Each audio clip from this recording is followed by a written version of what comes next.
자, 선의취득이라고 하는 그 자체가 말 그대로 정당한 권리자로부터 샀으면, 정당한 권리자로부터 사거나 여러 가지 권리를 취득했으면 그다지 이런 선의취득이라는 말이 필요가 없겠죠. 그렇죠? 그런데 이 선의취득이라는 것은 무권리자, 권리자가 아닌 자로부터 권리자로 믿고서 취득을 한 경우에 보호하는 제도이겠구나라고 생각이 될 겁니다. 그래서 선의취득 그 자체가 이 무권리자로부터 취득했다라는 것이 전제되어 있다라는 것을 염두에 두시기 바랍니다.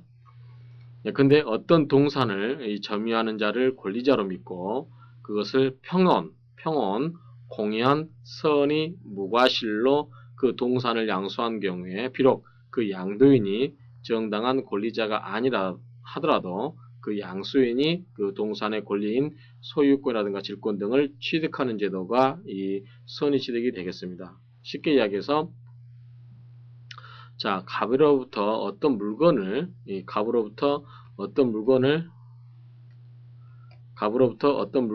을이 양도를 받았는데요. 나중에 알고 보니까 이 갑이 이 물건, 시계라고 합시다. 이 시계가 이 갑으로부터 양도를 받았는데 이게 갑의 것이 아니었어요. 근데 을은 이게 갑의 것이라고 믿고 갑에게 정당하게 지불을 했다든지 여러 가지 방법에 의해서 이것을 취득을 했습니다.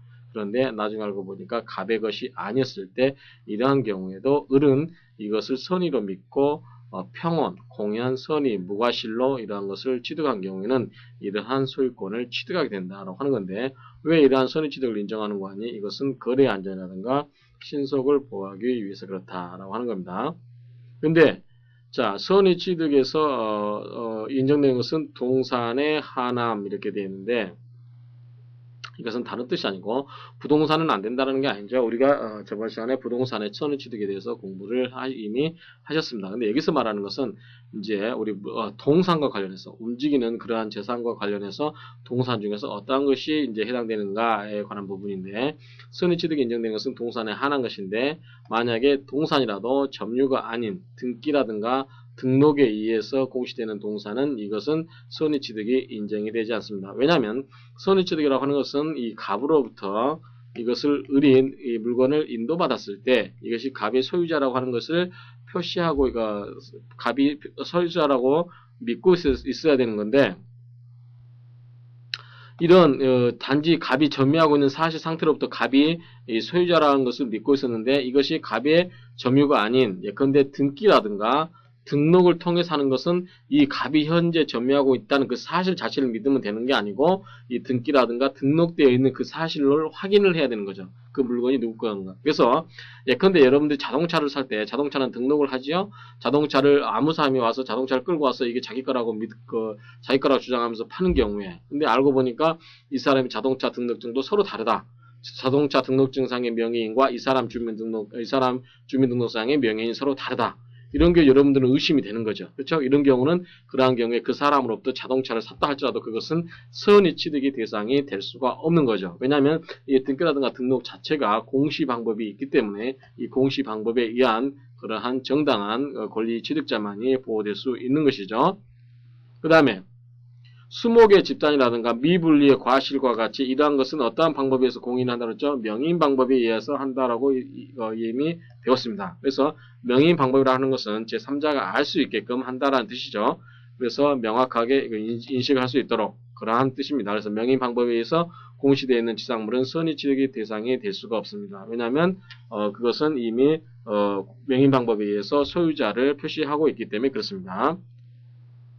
그다음에 선의취득 대상이 될 수 없는 물건 중에 또 뭐냐면 양도가 금지되어 있는 거. 그래서 선의취득이라고 하는 그 사실, 선의취득이라고 하는 것은 양도를 전제로 하는 거죠. 그래서 양도가 전제되어 있지 아니한 것은 역시 선의취득 대상이 될 수 없습니다.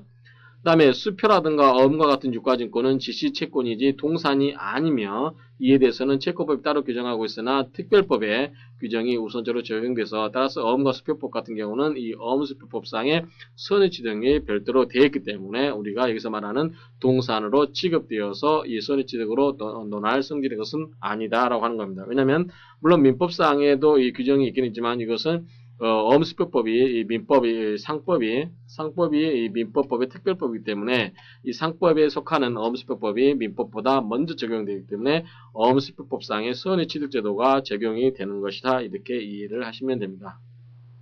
자, 목적물은 이 동산에 한한다고 했는데 금전인 경우는 어떡하냐 이거죠. 그럴 때 예컨대 우리가 어떤 금전은 뭐냐면 이것은 가치죠. 그래서 가치죠. 그래서 우리가 금전을 표시할 때 가치를 의미하는 것은 선의취득의 대상이 될 수가 없습니다. 왜냐하면 그것은 이전과 함께 소유권이 바로 그 사람에게 기속이 되어버리기 때문에 선의취득의 대상이 되지 않는다라고 하는 거죠. 반면에 물건으로서의 금전, 근데 어떤 주화 같은 경우 이렇게 어떤 금전 가치를 표시하는 게 아니라 하나의 가치보다는 이 물건으로 취급되는 경우는 역시 이것도 동산으로 다루어서 이것은 선의취득의 대상이 된다라고 하는 겁니다. 등기 등록으로 공시되는 선박은 등기한다고 그랬습니다. 이미 배웠습니다. 자동차, 항공기, 중기 이런 것은 등록을 한다고 그랬습니다. 선박 같은 경우는 20톤 이상의 선박의 경우에 등기를 하도록 하고 있죠. 그 다음에 화물상환증, 참고증권, 선화증권 이거는 뭡니까? 이거는 채권이죠. 그래서 이러한 것은 동산의 증권인데 이러한 동산을 증권 없이 처분한 경우 선의취득이 가능하며 증권 자체의 선의취득도 가능하다라고 이미 말씀을 드렸습니다. 좀 설명을 부연해서 드리겠습니다. 자, 송화인은 물건을 보내는 사람입니다. 송화인이 한국에 있는 매도인이 미국에 있는 매수인한테 물건을 팔았습니다. 그렇죠? 물건을 팔게 되죠? 그러면 송화인이 물건을 받아와서 이 사람은 운송인입니다. 선박으로 물건을 나르는 운송인입니다. 그래서 여기에다가 물건을 선적을 합니다. 그러고 나서 이 운송인이 발급을 합니다. 이게 뭐냐면 선화증권입니다.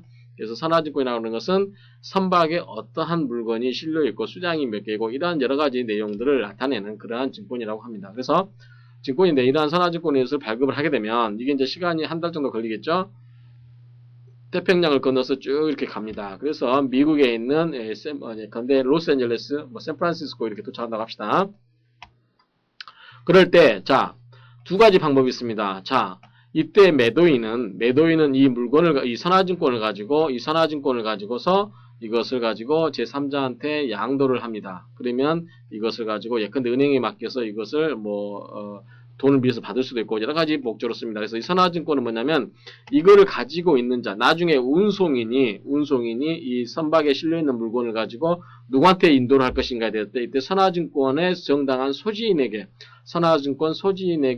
보여줘야만 됩니다. 선화증권 소지인에게 물건을 인도해야 되기 때문에 이것이 이제 나중에 선화증권을 갑에서 을로 넘겼다는 것은 이 선박에 있는 배의 물건에 관한 권리를 갑에서 을로 옮겼다라는 사실이 되는 거죠. 따라서 이것을 우리가 이제 선화증권 나중에 여러분들이 그 해상법이라든가 공부하시게 되면 두 가지 효력이 있는데 채권적 효력이 있고 물권적 효력이 있습니다. 그래서 물권적 효력이라고 하는 것은 이 선화증권이 종이쪽 아닌 증권을 양도함으로써 물건이 양도되는 것과 같은 효력이 있는 거죠. 그것을 물권적 효력이라고 하는데 어찌됐든 이 선화증권을 또 취득할 수도 있겠죠. 이것이 뭐냐면 선의 취득도 가능합니다. 선화증권이 분실돼서 이것을 믿고 어떤 사람이 선의 취득하면 또 가능하고 이 물건 자체도 나중에 이제 어떤 원인에 의해서 이게 이제 일이 샌프란시스코로 안 가고 여러 가지 다른 루트를 통해서 돌아다닐 때 이 물건에 관한 선의 취득도 가능한 거죠. 그래서 이 선화증권 특성상 선화증권도 가능하고 이 동산의 선의 취득도 가능하다라고 이야기할 수 있습니다. 그래서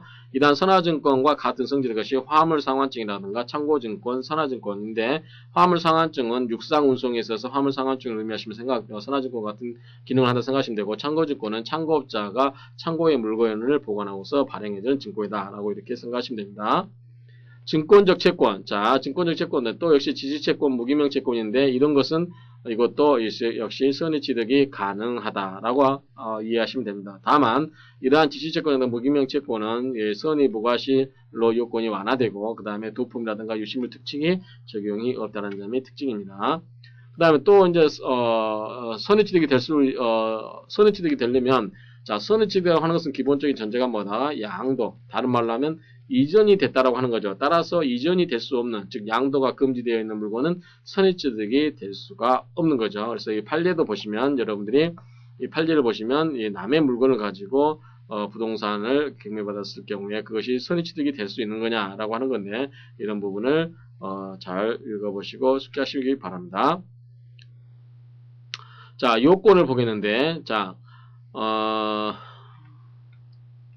첫 번째 요건이 목적물은 동산이고, 두 번째 요건이 이제 전주라고 하는 것은 전의 주인, 취득하기 전에 물건을 가지고 있던, 다른 말로 하면 이 사람은 뭐겠죠? 양동이 됩니다. 반대말이 이제 양수인 되겠죠? 양수인. 그러면 이 전의 소유주는 무권리자로서 점유하고 있을 것. 따라서 권리자라고 하면 정당한 권리한테 물건을 사게 되면 선의취득이라는 걸 인정할 필요가 없는 거죠. 왜냐하면 정당한 권리자로부터 물건을 샀는데 그게 선의취득으로 돌아갈 실익이 없는 거죠. 선의취득이라고 하는 것은 권리자가 아닌데 그 물건을 점유하고 있기 때문에 그것을 선의로 믿고 거래해서 취득한 사람, 또는 선의로 그것을 취득한 사람을 보호하기 위해서 있는 제도다. 그래서 그거를 무시해버리면, 자, 이 사람이 무소유주이기 때문에, 소유자가 아니기 때문에 뒤에 있는 양수인도 전부 권리자라 할 수 없다라고 해버리게 되면 그것이 거래 질서를 혼란스럽게 하기 때문에 이 사람이 전제가 뭐다?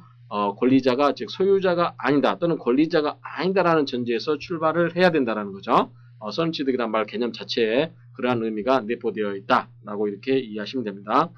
그래서 전주가 무권리자로서 점유하고 있을 것이다. 그래서 상대방에게 처분권이 없음에도 불구하고 있다고 오신한 경우에 안 한다. 그래서 자, 차주, 질권자, 수취인 이런 사람들은 어떻게 합니까? 현재 물건을 지배하고 있는 사람들이죠. 그렇죠? 어떤 물건을 지배하고 있기 때문에 이러한 사람들이 이들을 소유자로 믿고 거래한 경우에 선의취득이 인정이 된다. 자, 질권자, 이건 뭐냐면 예를 하나 들어드리겠습니다. 질권자에 대해서. 질권을 아직 공부 안 하셨기 때문에 여러분들이 헷갈릴 수 있는데, 자, 질권은 동산에 있어서 담보로 작용합니다. 얘가 예컨대 갑이 을한테 100만 원을 꿉니다. 100만 원을 꾸면서 100만 원을 주면서 갑은 을에게 시계를 줍니다. 그러면 갑의 시계, 롤렉스 시계를 갖고 있는데 이 을이 이제 점유하고 있죠. 그렇죠? 질권자죠. 을은 질권자라고 하는 것은 나중에 변제를 하지 않으면 이 시계를 가지고 변제를 우선 변제 받는다라는 뜻으로 이해하시면 됩니다. 그래서 을은 이게 자기가 시계를 가지고 있는데 이거를 다시 병한테 팔았어요. 병은 을의 시계라고 믿고 있었던 거죠. 을이 갑의 시계를 가지고 있었다라고 이미 알고 있었다라면 그거는 악의자입니다. 선의자가 아니죠. 그래서 선의취득을 논할 실익이 없는 건데, 일단 병은 을이 가지고 있는 시계는 을의 것이라고 믿었다라고 돼야 되겠죠. 그러한 경우에 이 병을 보호하는 거죠. 병이 을로부터 받은 시계가 비록 갑의 것이었다 할지라도 이런 경우는 갑이 선의취득을 할 수가 있다라고 하는 측면에서 이것은 이렇게 정리를 하시면 됩니다. 그럴 경우에 전주의 점유는 직접, 간접, 자주, 타주를 불문한다. 이게 무슨 말이냐면, 이게 이제 을의 점유죠. 을이 전주죠. 이런 경우에 을이 자기를 위해서 점유를 하거나, 자주죠.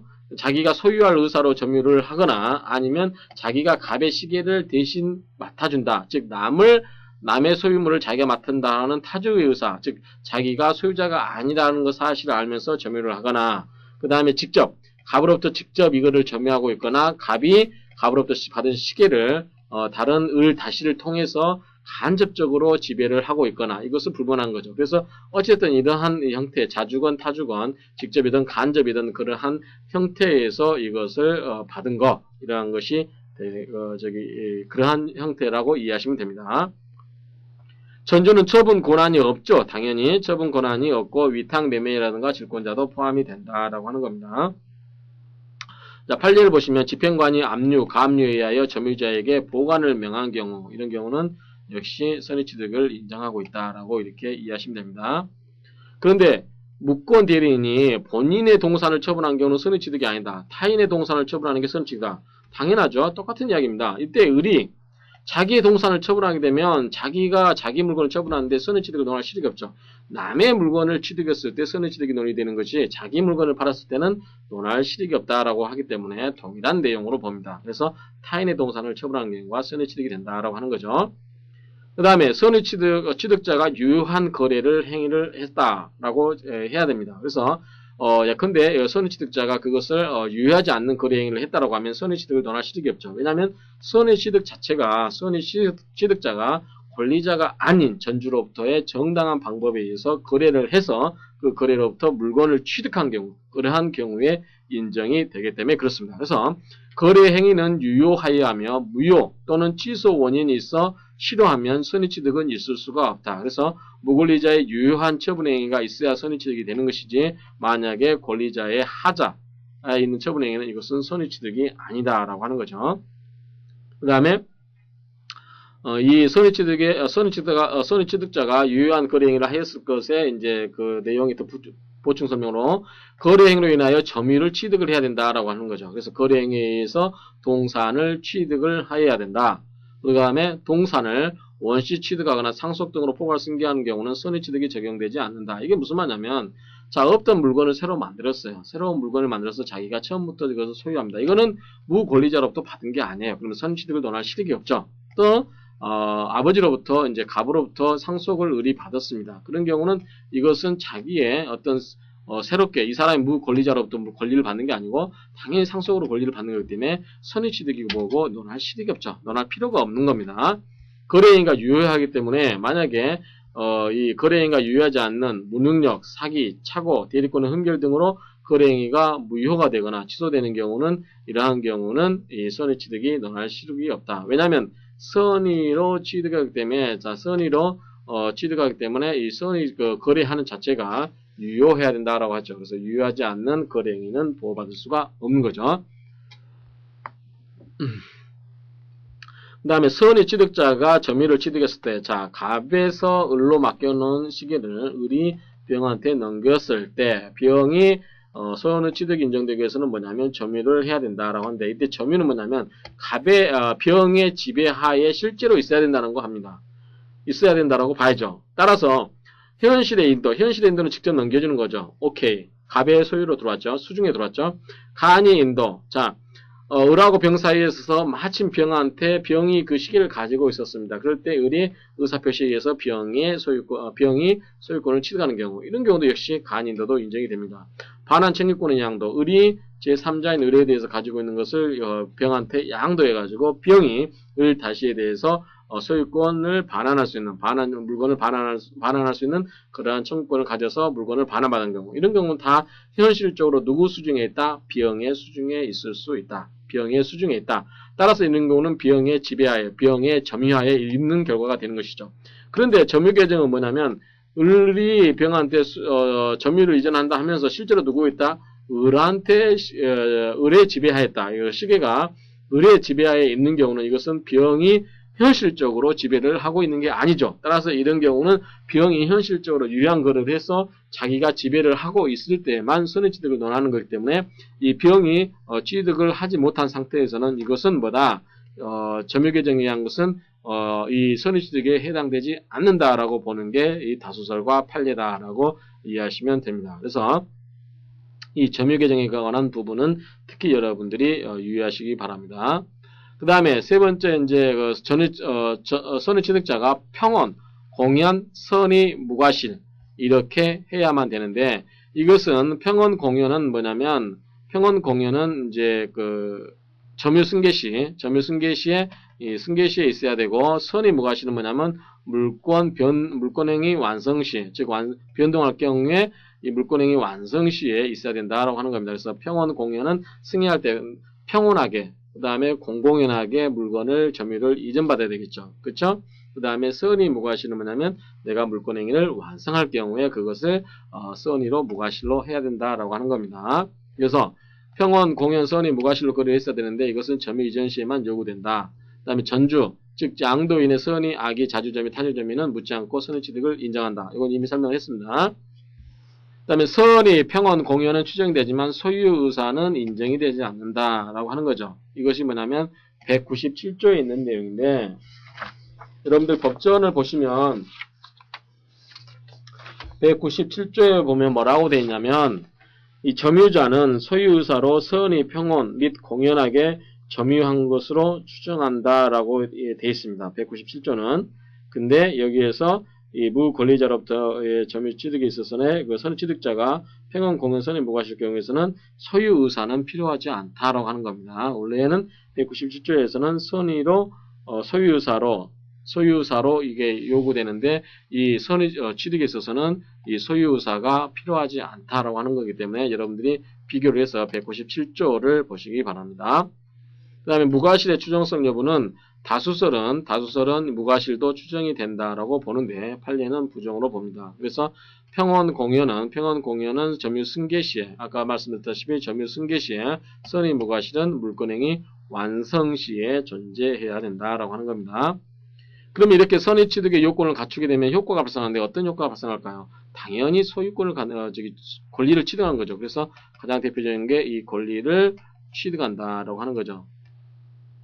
권리를 취득하는데 어떤 권리냐면 소유권과 질권에 한한다라고 하는 거죠. 그래서 이 소유권과 질권에 한해서 이 당연히 무권리자로부터 선의 취득을 하게 되면 이러한 권리를 취득하게 됩니다. 취득의 성질은 뭐냐면 승계 취득설과 원시 취득설이 있는데 자 이건 무슨 말이냐면 자 갑에서 을로 을이 아까 시계죠. 시계를 갖고 있고 을이 갑으로부터 시계를 담보로 받은 질권자입니다. 그런데 이거를 다시 병한테 양도를 했다, 인도를 했다. 이런 경우에 자 승계 취득이라고 하는 건 뭐냐면 승계 취득이라고 하면은 이 병은 을이 가지고 있는 그대로의 권리를 승계하는 거죠. 그렇죠. 그래서 따라서 을이 가지고 있는 장점과 단점을 다 수용하는 겁니다. 그렇죠? 그래서 을이 가지고 있는 그런 것을 그대로 통째로 수용하는 건데 원시취득이라는 건 뭐냐면 여기서 선의취득이라고 하기 때문에 여기서 일단은 다 단락을 끝내자. 따라서 그 전에 아무런 복잡한 권리관계 또는 분쟁이 있다 할지라도 그것을 무시하고 새로운 병에게 원시적으로 그래서 그 전에 있던 하자가 전부 치유되면서 전혀 새로운 완벽하게 보호되는 권리로 보자라고 하는 게 이 원시 취득설입니다. 그래서 이 원시 취득설이 타당하는 입장에서 보게 되면 전주의 권리, 이 을이 가지고 있는 권리의 하자라든가 이 부담이 전부 소멸되고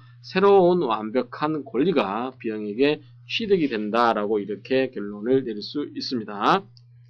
자, 선의 취득자는 따라서 그렇기 때문에 원래의 권리자인 갑에게 부당이득 반환 의무가 있다 없다? 따라서 없다. 그래서 여기서 차단이 되어버렸기 때문에 그렇습니다. 그래서 비형은 완벽하게 여기서 차단이 돼가지고 권리자로서 인정이 된다라고 하는 거죠.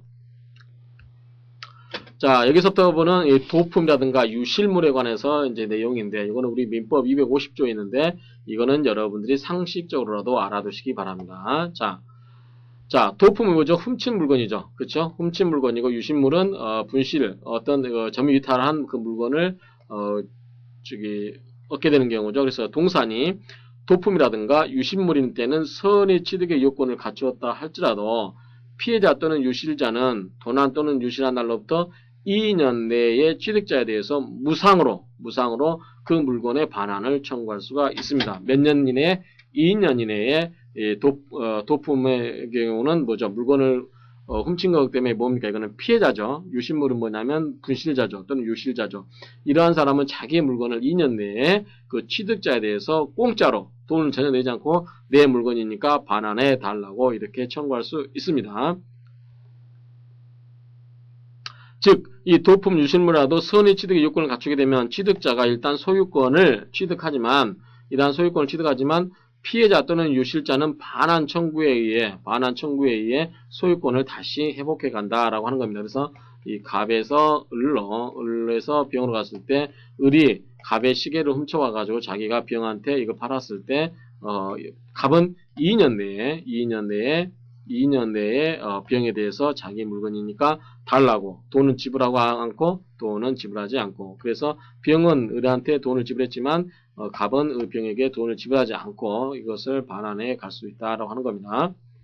2년 내에 그 동산이 경매되거나 또는 공개시장이나 동종류의 물건을 판매하는 상인의 수중에 들어가 이들로부터 매각된 경우는 그 매수인에 대해서 그자가 지급한 대가를 변상해야만 그 물건의 반환을 청구할 수 있다. 따라서 이거는 이제 크게 거래가 안 된 경우인데 그렇지 않고 이 물건이 벌써 경매라든가 시장을 한 바퀴 뺑 돌았다. 그런 경우는 벌써 이것이 이해관계인이 많이 얽혀있을 것입니다. 따라서 이때는 갑 같은 경우는 이런 경우는 그 대가를 비용이 예컨대 이거를 100만원 주고 지급했으면 100만원을 지급해야만 이거에 대해서 반환을 청구할 수가 있다라고 하는 겁니다.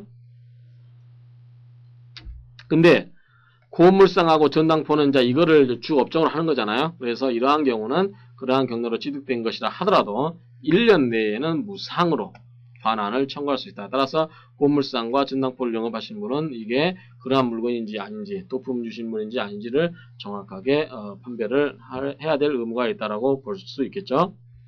그다음 도품 유실물에 관한 특칙은 금전에 관하여 그 유통성을 고려하여 전혀 인정되지 않는다. 금전에 대해서는 이것은 인정이 않는다. 왜냐하면 예컨대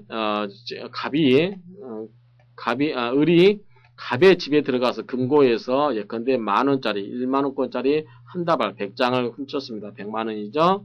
자, 을이 이걸 가지고 와서 자 병에게도 일부 지급하고 슈퍼에 가서도 돈을 쓰고 그 다음에 식당에 가서도 쓰고 돈을 다 썼습니다. 그러면 이 돈을 가지고서 이 갖고 있는 사람들에 대해서 나중에 갑이 자, 그 전부 내 현금이니까 전부 나에게 돌려달라라고 했을 때 이것은 이미 슈퍼라든가 이 식당 이런 데 전부 배포가 끝나버렸기 때문에 이러한 경우는 유통성을 고려해서 이런 것은 반환 청구권이 인정되지 않는다. 즉 도품이나 유실물 같은 경우는 2년 이내에 반환 청구할 수 있지만 이 금전에 관해서는 인정이 되지 않는다라고 이해하시면 됩니다.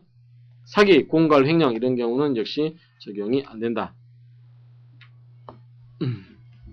그래서 자, 도품 유실물에 관한 특징을 보시게 되면 자, 반환 청구권자는 피해자죠. 자, 도품은 피해자, 유실물은 유실자. 그렇죠? 이런 사람들이 몇 년? 2년 이내에 이것은 채적기간이고요. 2년 이내에 현재의 점유자에 대해서 소유권을 반환해달라 이렇게 할 수 있습니다.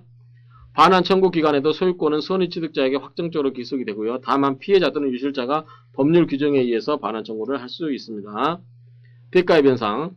자, 경매 공개 시장에서의 동종 물건을 판매하는 상인에게 선의로 매수한 때는 그 대가를 변상하지 않으면 반환 청구를 하지 못한다. 즉, 갑에서 을로 갔는데 이 시계가 을이 병에게 가서 병이 뭐냐면 이거를 시장에다가 돌렸습니다. 그래서 시장에 돌렸으면 시장에서 구입한 제 상인 3자청이 있겠죠. 이 사람에 대해서 이 시계를 달라고 하려면 이런 경우는 이 시장에서 준 돈을 지급을 해줘야 된다라고 하는 뜻입니다. 그래서 이런 경우는 상인에게 선의로 매수한 때에는 대가를 변상해야만 반환 청구를 할 수 있다라고 하는 겁니다. 이러할 때 대가 변상의 성질은 선의 취득자에게 대가 변상 청구권이 존재하고 따라서 물건 반환 후에도 이 대가 청구권을 갖게 됩니다. 그 다음에 전당포주의 특례인데 이것은 1년간 무상반환 청구가 가능하다. 고물영업법이 폐지됐기 때문에 그렇다라고 이해하시면 됩니다. 그래서 동사는 원칙적으로 이 자유롭게 이 동사는